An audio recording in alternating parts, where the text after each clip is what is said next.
नमस्कार। तिब्बत टीवी के हिंदी प्रसारण में स्वागत है। तिब्बत टीवी के साप्ताहिक हिंदी समाचार में हम दर्शकों को परम पावन दलाई लामा, वर्तमान तिब्बत के परिस्थिति, निर्वासन में तिब्बत तथा तिब्बत मुक्ति साधना के संदर्भ में जानकारी प्रस्तुत करते हैं। मैं हूं तेंजिन पेलजोर। आगे देखिए इस सप्ताह के प्रमुख खबर। परम पावन दलाई लामा जी ने मनी थुंगडुक प्रार्थना में भाग ली।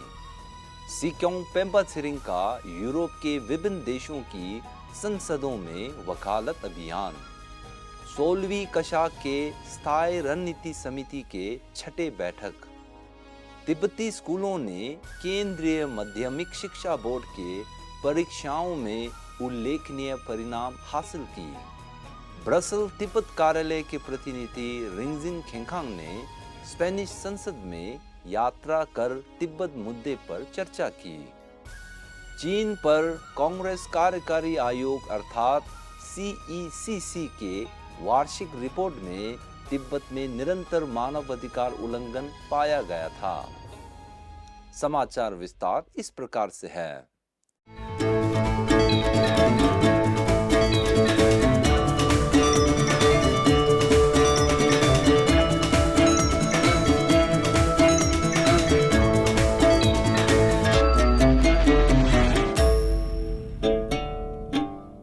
इसी 11 मई 2024 को परम पावन दलाई लामा जी ने धर्मशाला स्थित मुख्य तिब्बती बुद्ध विहार में चल रहे ओम मनी पद्मे हूँ मंत्र पाठ की प्रार्थना में भाग लिया था।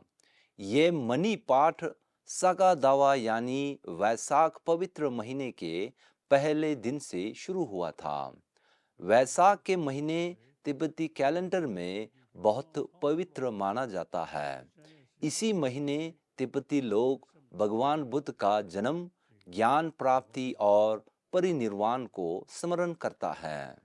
इस अवसर पर भिक्षु भिक्षुनियों, तिब्बतियों तथा हिमालय समुदाय के लोग बुद्ध विहार में मंत्र पाठ करने के लिए इकट्ठा होते हैं।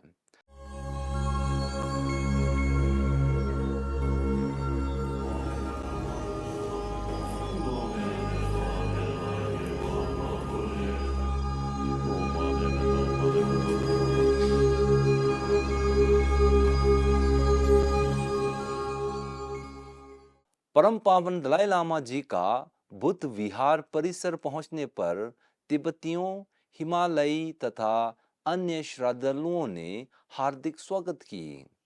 अपने संबोधन में परम पावन दलाई लामा जी ने कहा कि आज जीवन के सभी क्षेत्रों के लोग करुणा के बुद्ध, अविलोकितेश बुद्ध करुणा के सर्वोच्च देवता है और तिब्बत के संरक्षक देवता है।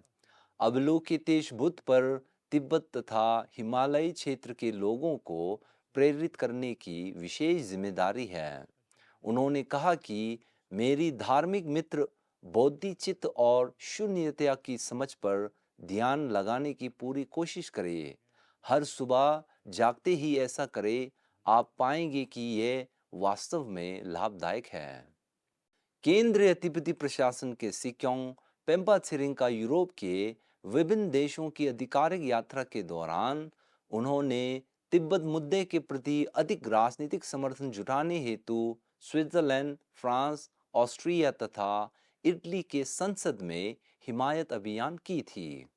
9 मई 2024 को सिक्योंग पेम्बा त्सिरिंग के नेतृत्व में तिब्बती प्रतिनिधिमंडल को तिब्बत पर इटली सर्वदलीय संसदीय समूह के अध्यक्ष ने सेनेट सदन में आमंत्रित किया था।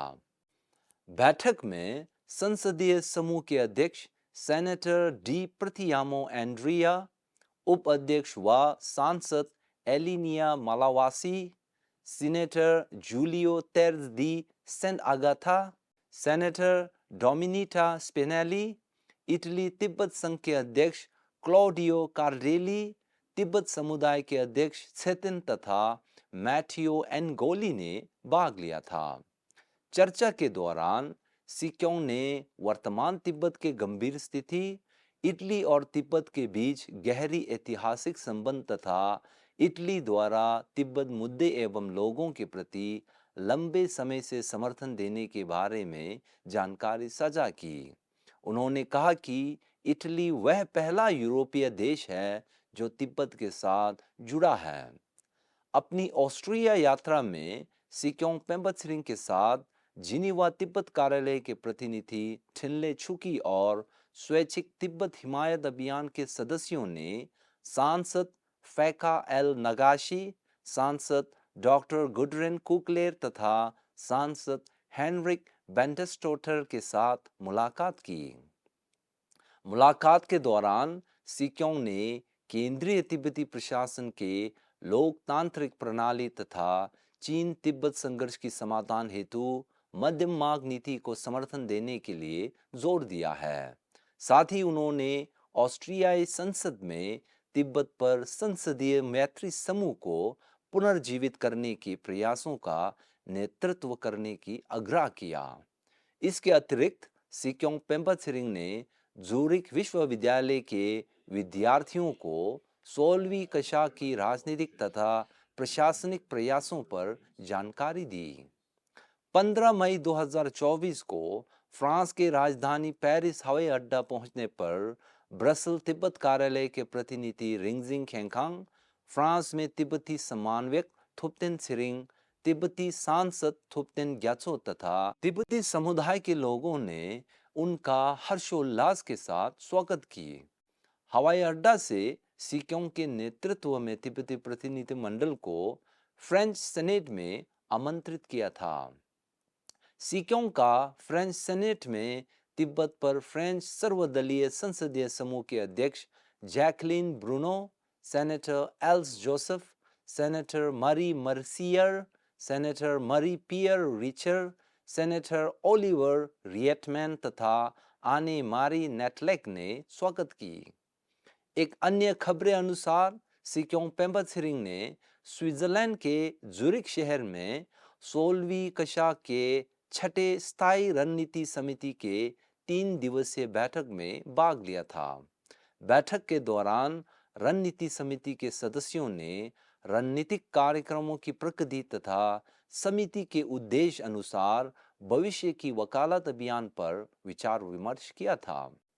इस बैठक की अध्यक्षता सिक्योंग पेम्बा और उसमें रक्षा मंत्री ग्यारी डोल्मा, सूचना एवं अंतर्राष्ट्रीय संबंध विभाग के मंत्री नोरजिन डोल्मा, पूर्व मंत्री तेम्पा त्सिरिंग, पूर्व विशेष दूत केल्संग गेल्सेन, राजनीतिक सचिव टाशी ग्यात्सो, सचिव कर्मा रिंचिन, सचिव कर्मा छुइंग, सचिव दावा त्सिरिंग, दलाई लामा कार्यालय के सचिव ngapa त्सेग्यम तथा अपर सचिव लोब्सांग छोटा ने भाग लिया था।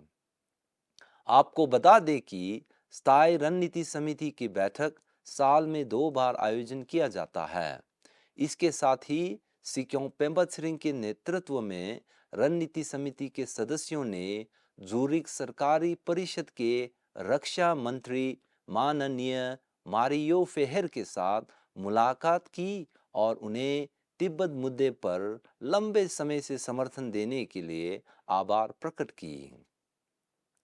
13 मई 2024 को केंद्रीय माध्यमिक शिक्षा बोर्ड यानी CBSE ने 10वीं तथा 12वीं कक्षा के बोर्ड परीक्षाओं की परिणाम घोषित की थी। इस साल की 12वीं बोर्ड परीक्षा में 13 तिब्बती सीनियर सेकेंडरी स्कूल से 962 विद्यार्थियों ने भाग लिया था। परिणाम उल्लेखनीय है क्योंकि 13 स्कूल में से 11 स्कूल ने 100% पास हासिल किया था। 12वीं कक्षा की बोर्ड परीक्षा 5 फरवरी से 2 अप्रैल तक आयोजित किया है। 10वीं कक्षा के बोर्ड परीक्षा में 23 तिब्बती स्कूलों के 1007 विद्यार्थियों शामिल हुए थे। इसमें सभी स्कूल के पास प्रतिशत 97 है और उसी के अंतर्गत 13 स्कूलों ने 100% पास हासिल की है। तिब्बती स्कूलों के छात्रों द्वारा बोर्ड परीक्षा में उल्लेखनीय परिणाम हासिल करने पर केंद्रीय तिब्बती प्रशासन के शिक्षा कालुन थरलम डोल्मा ने अपने एक संदेश में 12वीं बोर्ड परीक्षा में उत्कृष्ट प्रदर्शन के लिए बधाई दी है। अपने संदेश में कालुनथरनम ने शिक्षा विभाग की ओर से संबुडा तिब्बती स्कूल सोसाइटी के प्रबंधन में सभी तिब्बती स्कूलों द्वारा अनुकरणीय प्रदर्शन के लिए सराहना किया है। कालुन ने इस सफलता का श्रेय परम पावन दलाई लामा के मार्गदर्शन और प्रिंसिपल, शिक्षकों, अभिभावकों तथा छात्रों के ठोस प्रयासों के साथ साथ शिक्षा विभाग एवं संबुडा तिब्बती स्कूल सोसाइटी द्वारा प्रदान किए गए सहयोग को दिया है।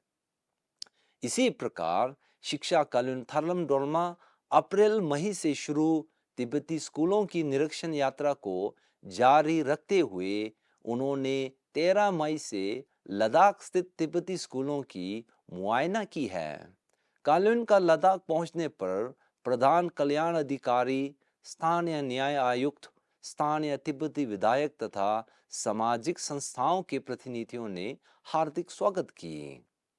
स्पेन के पूर्व सांसदों संघ के अध्यक्ष तथा महासचिव के आमंत्रण पर ब्रसल तिब्बत कार्यालय के प्रतिनिधि रिंगजिंग खेंगांग तथा यूरोप से तिब्बती सांसद थुप्तेन वांगचिन ने तिब्बत के गंभीर स्थिति पर चर्चा करने हेतु स्पेनिश संसद में 10 मई को दौरा किया था।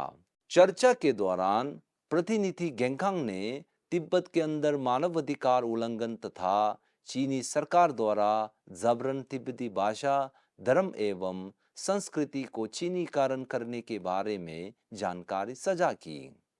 प्रतिनिधि गेंखांग का स्पेन संसद की यात्रा तिब्बत मुद्दे को लेकर स्पेनिश सांसदों के बीच भविष्य सहयोग की नींव रखने में एक महत्वपूर्ण कदम है। इस अवसर पर पूर्व सांसदों ने तिब्बत मामले में गहरी रुचि जताई और तिब्बती लोगों की संघर्षों के प्रति सहानुभूति प्रकट की। इसी प्रकार ऑस्ट्रेलिया तिब्बत कार्यालय के प्रतिनिधि कर्मा सिंघे ने तिब्बत पर ऑस्ट्रेलिया सर्वदलीय संसदीय समूह के नवनिर्वाचित सह अध्यक्ष सेनेटर बारबरा पोकॉक के साथ संसद भवन में मुलाकात की।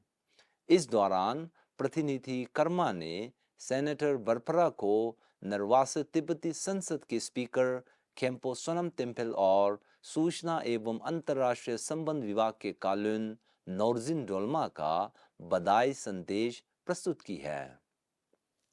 अमेरिका सरकार के चीन पर कांग्रेस कार्यकारी आयोग अर्थात CECC ने एक नई रिपोर्ट जारी किया है।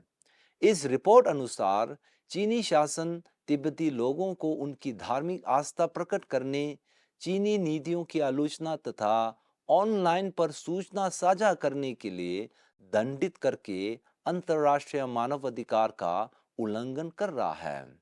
रिपोर्ट में आयोग ने अमेरिका कांग्रेस और बाइडेन प्रशासन से तिब्बत की स्थिति को सुधारने हेतु कुछ सुझाव दिया है।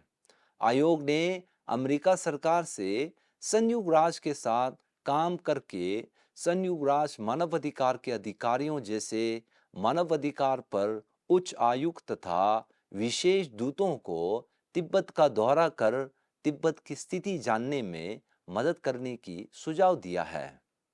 इसी के साथ आज का खबर यही समाप्त होती है। अगले हफ्ते हम फिर मिलेंगे। मुझे दीजिए आज्ञा। धन्यवाद।